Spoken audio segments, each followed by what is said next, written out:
बच्चों मैंने आप लोगों को एक क्वेश्चन दिया था कि solve the differential equation d y by d x बराबर y into one minus y square upon 2y⁴ plus 2x।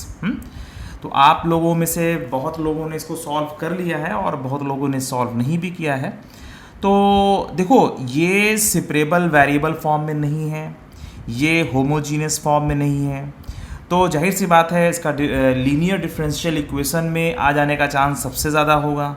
ठीक है, तो फिलहाल ये होमोजीनियस नहीं है और जो है ये सेपरेबल वेरिएबल नहीं है, तो इसको हम लोग ट्राई करेंगे कि ये लीनियर डिफरेंशियल इक्वेशन से सॉल्व हो जाए। अगर मान लीजिए लीनियर से भी सॉल्व नहीं हो पाता है तो फिर एग्जैक्ट फॉर्म लगाने की कोशिश करते हैं। वैसे मैं तुम लोग को इसका जो है दो तरीका बताऊंगा, एक तो लीनियर फॉर्म से मैं सॉल्व कराऊंगा ही कराऊंगा और इसके बाद मैं इसको तुम्हें जो है एग्जैक्ट फॉर्म से भी सॉल्व कराऊंगा इससे। ठीक है, तो देखो जो लीनियर डिफरेंशियल इक्वेशन होता है वो किस फार्मूले पर काम करता है। देखो जैसे d y by d x और plus p x into y बराबर क्यू एक्स लिखा हुआ है, तो इसको हम लोग लीनियर डिफरेंशियल इक्वेशन बोलते हैं। इसमें एक term d y by d x का होता है और एक टर्म वाई होता है। ठीक है, और इसके अलावा जो भी टर्म होते हैं वो या तो एक्स के फंक्शन होते हैं या तो कॉन्स्टेंट होते हैं। ठीक है, तो इसमें जो है एक इंटीग्रेटिंग फैक्टर होता है, वो होता है e to the power p x into d x. हाँ, और इसका जो आंसर आता है वो आता है वाई इंटू इंटीग्रेटिंग फैक्टर मतलब e to the power p x d x और बराबर, और क्यू एक्स में जो राइट में जो क्यू एक्स लिखा हुआ है इसमें आप लोग इंटीग्रेटिंग फैक्टर जिसको आई से लिख रहे हैं हम लोग, इससे हम लोग मल्टीप्लाई करते हैं और जो कुछ आता है उसको हम फिर से इंटीग्रेट करते हैं और प्लस सी लिख देते हैं। ठीक है, ये होता है लीनियर डिफरेंशियल इक्वेशन का एक तरीका। अच्छा, एक और तरीका है, अगर मान लीजिए ये d x by d y लिखा हुआ है और यहाँ पर जहाँ पर x है वहाँ पर y हो जाए, जहाँ पर x है वहाँ पर y हो जाए। ठीक है, और जहाँ पे y है वहाँ पे x हो जाए, तो भी ये लीनियर फॉर्म ही में ही बना रहेगा। तो जैसे d x by d y हो जाए और पी वाई इंटू एक्स बराबर क्यू वाई हो जाए, तो भी ये यही फॉर्म है। इसमें देखो जहाँ पर y है वहाँ पे x हो गया है, y और x इंटरचेंज हो गए हैं, जहाँ पे y है वहाँ पे x है, जहाँ पे x है वहाँ पे y है, x है तो y है, y है तो x है, x है तो y है। ठीक है, तो इसमें जो इंटीग्रेटिंग फैक्टर आएगा वो आएगा पी वाई डी वाई। ठीक है, मतलब e to the power integration of p y d y, और इसका जो आंसर आता है वो आता है x into e to the power p y d y is equal to integration of q y के साथ इंटीग्रेटिंग फैक्टर लगा देते हैं e to the power p y d y और इसके बाद डी वाई प्लस सी। ठीक है, ये तो जनरल रूल है जो तुम लोगों को शायद पता भी होगा। तो जब इस फॉर्म में रहता है तो ये आंसर देते हैं और जब इस फॉर्म में रहता है तो ये आंसर देते हैं। डिपेंड करता है कि d y by d x लिखा है या d x by d y लिखा है। D y by d x लिखा है तो वाई इंटू लिखना है इंटीग्रेटिंग फैक्टर, और d x by d y लिखा है तो एक्स इंटू इंटीग्रेटिंग फैक्टर। ठीक है, और इंटीग्रेटिंग फैक्टर क्या होता है, देखो ये वाई को डिफ्रेंशिएट किया गया है एक्स के रिस्पेक्ट में, तो ये वाई और ये वाई हटा के ये वाला जो पार्ट है इसको आप लोग e to the power integration of p x d x लिखेंगे। ठीक है, तो इस वाले फार्मूले पर ये बेस था। तो पहले मैं तुम लोगों को लीनियर फॉर्म से इसे कराने की कोशिश करता हूँ और उसके बाद मैं तुम लोगों को कराऊंगा इसे एग्जैक्ट फॉर्म से। ठीक है, तो मैं क्वेश्चन दोबारा से लिख दे रहा हूँ, d y by d x और बराबर y into one minus y square और 2y⁴ प्लस 2x। ठीक है, ये क्वेश्चन था। तो अब देखो इसमें इस क्वेश्चन में पहली बात तो ये सेपरेबल वेरिएबल फॉर्म में नहीं है, ये होमोजीनियस फॉर्म में भी नहीं है, तो जो है इसको हम लोग लीनियर फॉर्म से सॉल्व करने की पूरी कोशिश करेंगे और अगर उससे भी कुछ गड़बड़ी होती है फिर कुछ और देखेंगे। तो फिलहाल इसको हम लोग लिखेंगे d y by d x बराबर y minus y cube upon 2y⁴ और प्लस 2x। हाँ, अब देखो इसमें एक चीज़ ये देखो, इसमें 3 टर्म y के हैं। मैंने इसको इस तरह से मल्टीप्लाई करके लिखा है इसलिए ताकि तुम लोग को एग्जैक्टली समझ में आए कि क्या हो रहा है। इसमें देखो 3 टर्म्स तो y के हैं और एक टर्म x का है। ठीक है, तो ये जो x दिख रहा है ये अकेला है, और जो मैंने इसके पहले तुम लोग को जो भी फार्मूला जो भी बताया था, ये जो फार्मूला बताया था तुम लोगों को मैंने अभी, इसमें देखो y अकेला है, y एक बार आया हुआ है और x के टर्म बार बार आए हुए हैं, और इसमें x अकेला आया हुआ है और y के टर्म बार बार आए हुए हैं। ठीक है, तो कौन अकेला आया हुआ है ये बड़ा इंपॉर्टेंट है। तो यहाँ पर इस क्वेश्चन में x एक बार आया हुआ है और y एक से अधिक बार आया हुआ है। ठीक है, तो तो x को हम न्यूमरेटर में लाने की कोशिश करेंगे, तो मतलब इसको लिखेंगे dx by dy is equal to 2y power 4 plus 2x upon y into 1 minus y square. इसको हमने दोबारा से वैसे ही लिख दिया, इसको पलट दिया कुल मिला करके। और x एक ही बार आया हुआ है, बाकी कहीं पे भी दिख रहा है तो y दिख रहा है, तो इसको ऐसे लिखा। तो इसको हम लिखेंगे dx अपॉन dy और minus 2x upon y into 1 minus y square बराबर 2y cube upon 1 minus y square. समझ में आ रही बात? x एक ही बार आया हुआ था, इसलिए हम लोगों ने x वाले टर्म को ऊपर किया। ध्यान देना, 3 टर्म y के हैं, 1 टर्म x का है, तो इसको हम ऊपर करके x को इधर ले आ सकते हैं। और इसको जो dy बाई डी एस लिखा हुआ था, इसको हम dx बाई dy लिखेंगे। ठीक है। अच्छा, अब इस क्वेश्चन में देखो, अब इसका इंटीग्रेटिंग फैक्टर क्या हो जाएगा, i बराबर e to the power minus 2 upon y 1 minus y square d y. समझ में आ रही बात? ये इसका इंटीग्रेटिंग फैक्टर बनेगा। अरे भाई, ये जो है dx बाई डी वाई, जो मैंने तुम लोगों को बताया था ना, dx बाई डी वाई और प्लस पी वाई और x बराबर क्यू वाई, अगर ऐसा लिखा रहता है तो यहाँ पे प्लस है, तो यहाँ पे भी प्लस करेंगे तो जाहिर सी बात है यहाँ पर माइनस हो जाएगा। ठीक है।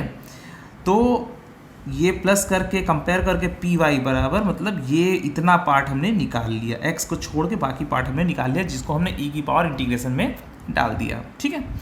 अब इसको इंटीग्रेट करेंगे। देखो, अब इसको i बराबर e टू द पावर, इसको लिख सकते हैं minus 2y upon y square 1 minus y square d y. अब तो फॉर्मेलिटी बची हुई है, 1 माइनस वाई स्क्वायर को हम क्या मान लेंगे, t मान लेंगे, तो माइनस 2y डी वाई बराबर dt बन जाएगा।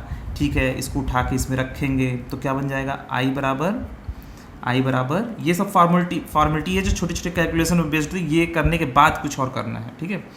तो e टू पावर ये बन जाएगा dt अपॉन वाई स्क्वायर बराबर 1 माइनस टी और यहाँ पर t। ठीक है। देखो, वाई स्क्वायर बराबर क्या लिखेंगे, वाई स्क्वायर बराबर 1 माइनस टी और 1 माइनस वाई स्क्वायर को तुमने t माना ही हुआ था। ठीक है। अब इसको इंटीग्रेट करना है, तो इसको लिखेंगे e to power t plus 1 minus t लिख सकते हैं और नीचे 1 माइनस टी इंटू टी। ठीक है। वही जो जनरल चीज़ें तुम लोगों ने पढ़ रखी हैं, पार्शियल फ्रैक्शन वगैरह का, किस तरीके से इसको कई पार्ट में तोड़ते हैं, वही सब कॉन्सेप्ट है इसमें। तो अब इसमें इसको जब डिवाइड करोगे तो क्या आएगा, i बराबर e to the power 1 upon 1 minus t और plus 1 upon t d t बन जाएगा। ठीक है। जब आप इसको इंटीग्रेट करेंगे तो ये बनेगा पहला वाला 1 अपॉन 1 माइनस टी का इंटीग्रेशन क्या होगा, minus log 1 minus T. Minus क्यों लगा, टी के आगे माइनस लगा हुआ है ना। ठीक है। अच्छा, और 1 अपॉन टी का प्लस लॉग टी। ठीक है। ये इसका इंटीग्रेशन हो गया, मतलब e की पावर log t upon 1 minus t आ गया। ठीक है। तो ये सब बेसिक चीज़ें हैं जो आप लोग को पता होना चाहिए, किस तरह से हम लोग इंटीग्रेट करते हैं, और ये सब मैंने तुम लोग को अपने यूट्यूब वीडियोज़ में बता रखा है। तो अब इसके बाद ये आएगा i बराबर e टू पावर, अच्छा ये जो है e टू पावर लॉग लिखा हुआ है तो t अपॉन 1 माइनस टी बन जाएगा, और t की वैल्यू कितनी है, t की वैल्यू 1 माइनस वाई स्क्वायर है और 1 माइनस टी की वैल्यू वाई स्क्वायर है। ठीक है। इंटीग्रेटिंग फैक्टर आ गया, तो ये है मेन। ठीक है। ये इसका यूज़ हम करने वाले हैं। तो ये इंटीग्रेटिंग फैक्टर निकालने के लिए हम यहाँ तक आए। ठीक है। तो इंटीग्रेटिंग फैक्टर निकल गया भाई। अब इसके बाद जो आंसर होगा, आंसर कैसे देते हो, आंसर देते हो कैसे, अब इस फॉर्म में है ना क्वेश्चन। ठीक है। तो इसका आंसर क्या आता है, x इंटू इंटीग्रेटिंग फैक्टर बराबर, अच्छा चलो क्यू वाई क्या था, ये रहा। ठीक है। ये वाला, तो यहाँ पर 2y cube upon 1 minus y square, और इसको लिखेंगे 1 minus y square upon y square, और इधर लिख देंगे dy। ठीक है। अब यहाँ पर जब मल्टीप्लाई करेंगे तो ये और ये कट जाएगा, वाई स्क्वायर और वाई क्यूब ये कट जाएगा, बराबर कितना आएगा 2y dy। अब ये सॉल्व हो चुका है, वाई स्क्वायर प्लस सी आ जाएगा, x अपॉन वाई स्क्वायर, और सीधी सी बात है 1 माइनस वाई स्क्वायर बराबर ये आ जाएगा। थोड़ा सा और इजी कर लें, x अपॉन वाई स्क्वायर, और यहाँ पर माइनस एक्स बराबर वाई स्क्वायर प्लस सी, या माइनस को इधर मतलब माइनस एक्स को उधर कर दें, बराबर x plus y square plus c बन जाएगा। ठीक है। तो ये इसका फाइनल आंसर हुआ। ठीक है। तो लीनियर फॉर्म से सॉल्व कैसे किया, समझ में आ रही बात। देखो, जब कभी क्वेश्चन में आप लोग देखिएगा कि y कई बार यूज़ हुआ है, x एक बार यूज़ हुआ है, तब dx बाई dy का यूज़ करने की कोशिश करना। और ठीक है, और अगर जो है उल्टा हो रहा है, इसमें x कई बार यूज़ हो रहा है, y एक बार यूज़ हो रहा है, तो dy बाई dx वाला लीनियर डिफरेंशियल इक्वेशन वाला जो तरीका है वो यूज़ करना। ठीक है, तो एक तो ये हो गया, तो ये तो एक जनरल हो गया कि ठीक है ये तो हमने लीनियर फॉर्म सॉल्व किया, पर एक ऐसा मेथड है, एक ऐसा तरीका है इसको हम बड़े आसानी से सॉल्व कर सकते हैं, और वो है एग्जैक्ट फॉर्म। ठीक है, तो एग्जैक्ट फॉर्म में मैं तुम लोगों को बताता हूँ। देखो, जैसे d ऑफ एक्स वाई लिखा हुआ है, इसको हम x dy plus y d x लिख सकते हैं। ठीक है, d of y upon x लिखा हुआ है, तो इसको x dy minus y d x लिख सकते हैं, अपॉन एक्स स्क्वायर लिख सकते हैं। फॉर्मूला वैसे ही चलता है। हाँ, अब किसी ने कहा कि अरे सर यहाँ पे dy बाई डी एक्स नहीं है, ये वह नहीं, वो नहीं है। तो देखो, अगर इस जैसे यही है, इसको प्रूफ करना है, देखो याद करने के लिए कर लोगे ना, x d का मतलब डेरिवेटिव मानो, याद करने के लिए x into d y minus y into d x upon x square. ठीक है, अगर डेरिवेटिव मानोगे तो ये फार्मूला तुरंत तैयार हो जाएगा। ठीक है, d फॉर डेरिवेटिव समझ लो। अच्छा, मैं इसको प्रूफ कर देता हूँ। जैसे इसे प्रूफ करना है तो t बराबर y अपॉन एक्स, ये जो तरीका बता रहा हूँ बड़ा मज़ेदार तरीका है। एग्जैक्ट फॉर्म से ऐसे बड़े बड़े क्वेश्चन कितने आसानी से सॉल्व हो जाते हैं वो तुम लोगों को अभी मैं दिखाता हूँ। जैसे इसको प्रूफ करना है तो t बराबर वाई अपॉन एक्स कर दिया, d t by d x निकाला तो x into d y by d x आया, minus y upon x square आएगा। ठीक है, और डी एक्स से हर जगह मल्टीप्लाई कर लो तो डी टी बराबर x d y minus y d x upon x square आ गया, फार्मूला प्रूफ हो गया। और t बराबर हमने क्या माना था, वाई बाई एक्स, तो डी वाई अपॉन एक्स बराबर x d y minus y d x upon x square. ठीक है, तो जो मैं ये फार्मूला ये जो यूज़ कर रहा हूँ, ये कोई ऐसा नहीं कि कोई बाहर से आया हुआ है, आप इसका यूज़ आसानी से कर सकते हो। आप लोग बस ये ध्यान रखना, d का मतलब डेरिवेटिव जैसा समझो। ठीक है, तो x into d y minus y into d x upon x square. ठीक है, अब जैसे मान लो d of y upon x square किसी ने कह दिया तो क्या करोगे, x square into d y, y का derivative d y, minus y into x square का derivative d of x square. ठीक है, और नीचे एक्स स्क्वायर की पावर 2 ऐसे कर दोगे। ठीक है, और इसकी वैल्यू कितनी आएगी, x square d y minus y into two x d x, समझ में आ रही बात, अपॉन एक्स की पावर 4। अब भाई डी एक्स स्क्वायर क्या होगा, अरे भाई डी एक्स स्क्वायर क्या होगा, इसके नीचे डी एक्स कर दो, इंटू डी एक्स मल्टीप्लाई कर दो, तो ये कितना हो जाएगा, 2x हो जाएगा ना। तो एक्स स्क्वायर का 2x फिर x का dx, d का मतलब डेरिवेटिव समझोगे तुरंत ये सब याद हो जाएगा। ठीक है, इसको बोलते हैं एग्जैक्ट डिफरेंशियल इक्वेशन सॉल्व करना। हाँ, तो चलो मैं तुम्हें बताता हूँ किस तरह से ये जो मैंने क्वेश्चन दिया था ये एग्जैक्ट फॉर्म से कितने आसानी से सॉल्व हो सकता है। क्वेश्चन में लिख दे रहा हूँ dy बाई डी एक्स बराबर y into one minus y square upon 2y power 4 plus 2x। ठीक है, ये दिया हुआ था मैंने। अब इसको तुम लोग आसानी से ये लिख सकते हो, इसको इधर मल्टीप्लाई कर दो सीधा सीधा, 2y power 4 plus 2x into d y बराबर y माइनस वाई क्यूब और इंटू डी एक्स। सीधा इतना तो कोई भी कर लेगा, इसको इधर मल्टीप्लाई कर दो, इसको इधर मल्टीप्लाई कर दो। अच्छा, इधर देखो 2y पावर 4 डी वाई कर लो प्लस 2x डी वाई कर लो बराबर वाई डी एक्स कर लो minus y cube d x कर लो। ठीक है, अच्छा देखो इसमें ध्यान से, अब इसमें तुम दिमाग लगाओ कि कौन किसके साथ जाने की कोशिश करेगा। देखो ये इसमें y का टर्म बहुत बड़ा है, इसमें y का टर्म बहुत बड़ा है, इसको एक साइड में कर लेना ज़्यादा अच्छा है, और इन दोनों को एक साइड में करना ज़्यादा अच्छा है। तो इसको मैं एक साइड में कर रहा हूँ, 2y पावर 4 डी वाई और plus y cube d x बराबर y d x minus 2x d y. ठीक है, तो मैंने क्या किया, मैंने किया वाई के जो बड़े बड़े टर्म वाले जो टर्म्स थे उसको मैंने एक साइड में कर दिया और बाकी टर्म को मैंने दूसरे साइड में कर दिया।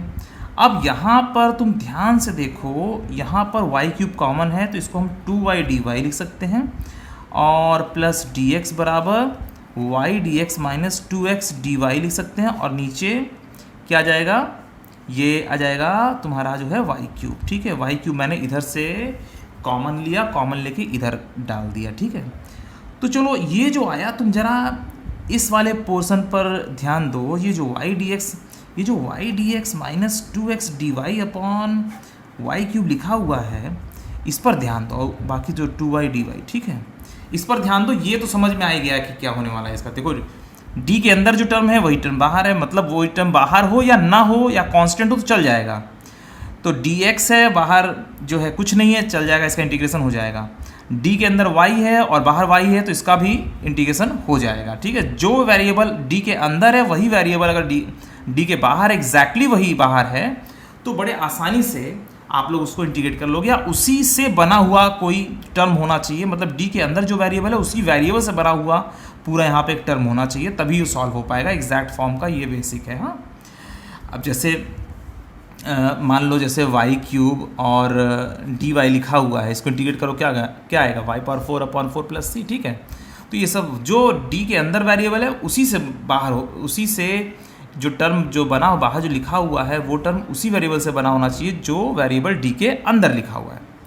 अब देखो यहाँ पर तुम ध्यान से देखो, y क्यूब है, ये किसी चीज़ का स्क्वायर भी नहीं है, मतलब होल नंबर पे।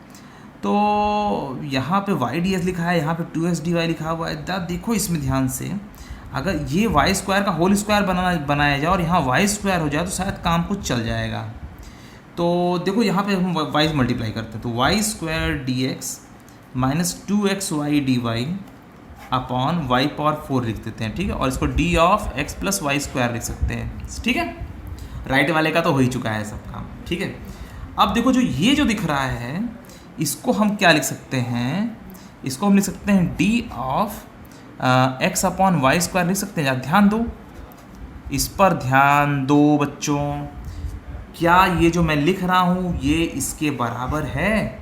क्या ये वाला टर्म इसके बराबर है? क्या लिखा था वाई स्क्वायर, मैं इसको दोबारा से यहाँ लिख दे रहा हूँ, y square d x minus 2xy dy upon y power 4। ये जो तरीके मैं बता रहा हूँ ना तुम लोगों को एग्जाम में बहुत काम आने वाला है। देखो ये जो है वो यही लिखा हुआ है। ठीक है, अब इसको देखो, ये और ये बराबर है क्या? देखो y square derivative of numerator y square d x minus x into derivative of y square. तो डेरिवेटिव ऑफ वाई स्क्वायर का मतलब 2y dy by d x, 2y dy by, अरे सॉरी 2y dy है ना। इसका मतलब क्या हुआ, y square d x minus x into d y square, और डी वाई स्क्वायर का मतलब होगा 2y dy। ठीक है, तो ये जो पोर्शन दिख रहा है वो इसका derivative y square d x minus x into d y square जो कि 2y dy बन जा रहा है। ठीक है, अब इसको तुम आसानी से इंटीग्रेट कर सकते हो और आपका आंसर आ जाएगा बच्चों। ठीक है, समझ में आ रही बात? ये इसका आंसर हो गया। जब आप डी के अंदर सब कुछ मिल गया तो बाहर कुछ नहीं लिखा हुआ है तो आप आसानी से सॉल्व कर। अब देखो इसके लिए जैसे मान लीजिए डी टी बराबर डी यू लिखा हुआ है, जहाँ पे टी बराबर जो भी हो कुछ भी, तो जब आप इंटीग्रेट करते हो क्या पाते हो, टी बराबर यू प्लस सी पाते हो ना।